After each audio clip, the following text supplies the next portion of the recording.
Good morning, Dakota. How are you? Today I'm going to read outside. This is where I spend a lot of my time in the summer, out on my deck. I like it here. It's comfortable and I can read, and it's just my little space in the summer. Before I start, I want to say hi to you too, Deandra. I hope you're feeling a lot better after your surgery last week, and I just hope you're doing well. Just thinking of you both. So today's story is by an author named Al Yankovic, and it's called My New Teacher and Me. And it's about going back to school. I know we're still a long ways away, but it's time to start thinking about it. The first day of school, it was finally here. I wondered who my new teacher will be this year. Look at all this. Class rules, no talking in class, no gum. Was I like that? Then at 8:30 sharp, a tall stranger walked in. He stood by the chalkboard and stroked his long chin. Mr. Booth.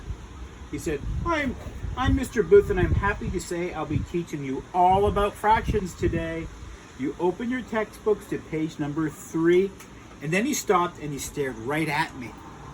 He said, you young man, what's that filth on your shirt? You can't come to my classroom all covered in dirt. I said, hi, nice to meet you, sir. Billy's the name.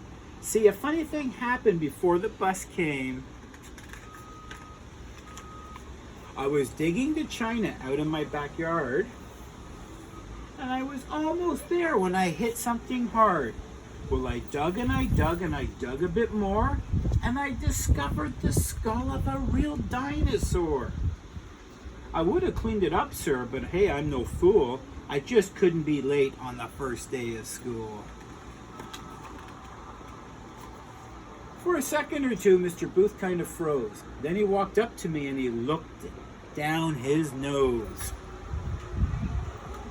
I don't tolerate nonsense, no, not 1 degree. Your story sounds highly unlikely to me. Of course it's unlikely, I said. Oh, by far, the awesomest things in the world often are. That's true. A lot of things that happen that are crazy, you'd never think could happen.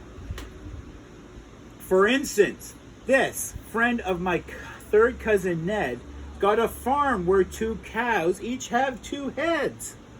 A cow with 2 heads, isn't that crazy? That's so unlikely that all the tourists stop just to take their own pictures at $3 a pop. $3 for a picture with a cow with 2 heads. That's kind of crazy, and it's a bit scary too. Ooh. Completely ridiculous, sneered Mr. Booth. Please stop wasting our time and just stick to the truth. Well, the truth can seem crazy, like that day in June when my grandfather famously walked on the moon. And he played the ukulele while flying a kite. He was in all the papers. You heard it of just right. You know what my grandfather even implied? Someday he might take me along for a ride. The class started cheering. Take us too. Then Mr. Booth bristled and snapped. That'll do. Pure poppycock. Class, please be quiet, be still. He's not going off to the moon. He never will. That's all right, I told him. The moon is okay, but I've been to a much cooler place anyway. I went on a vacation with my dad and my mom to an island somewhere between Norway and Guam, where blueberry muffins grow right on the trees. Could you imagine that, a blueberry muffin tree? And you flip inside out every time you sneeze. Yucky.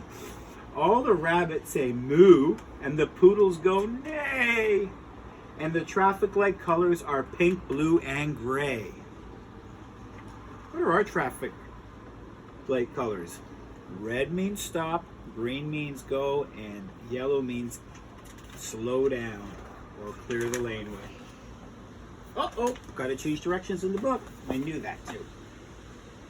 Oh, and every third Thursday, about 1:30, all the gravity stops. Is that ever fun? Would you like to float? There's a squid eating contest, and hey, if you win it, They let you be king for exactly 1 minute. And everybody does what you can tell them to do. Man, I sure hope we get to go back next year too.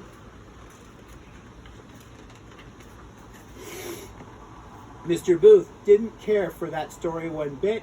He furrowed his brow and said, "Okay, that's it.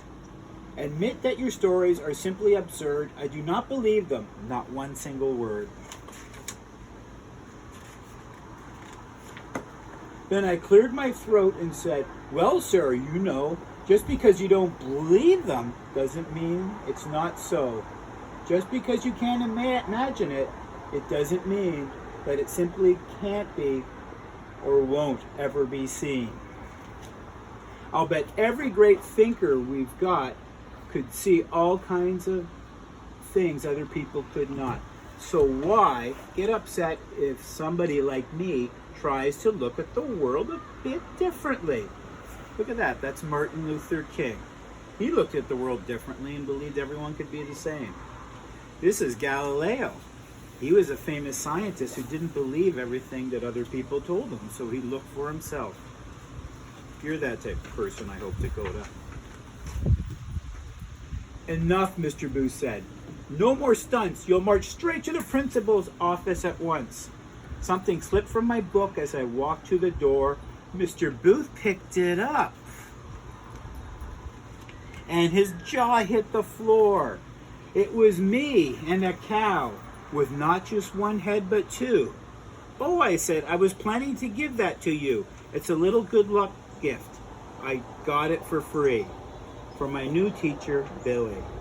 It's a picture of Billy with a cow with two heads.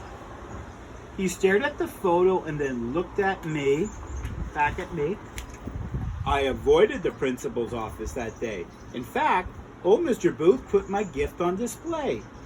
He steals a quick glance at it once in a while, and I'm not even kidding, I once saw him smile. We should get along fine, and it's certainly clear there's a lot we'll be teaching each other this year, like how all of my stories are perfectly true. Except, well, maybe a detail or two. And that's the end. So, today, I want you to draw something using your imagination. It could be a blueberry muffin tree. It could be spaghetti made out of bubble gum. I don't know. Come up with something just using your imagination that is crazy. And just have some fun with it, Dakota. I hope you're having a great day. I'm thinking of you. Deandra, you get well, and I'll send you another story next week. Bye, guys. See you later.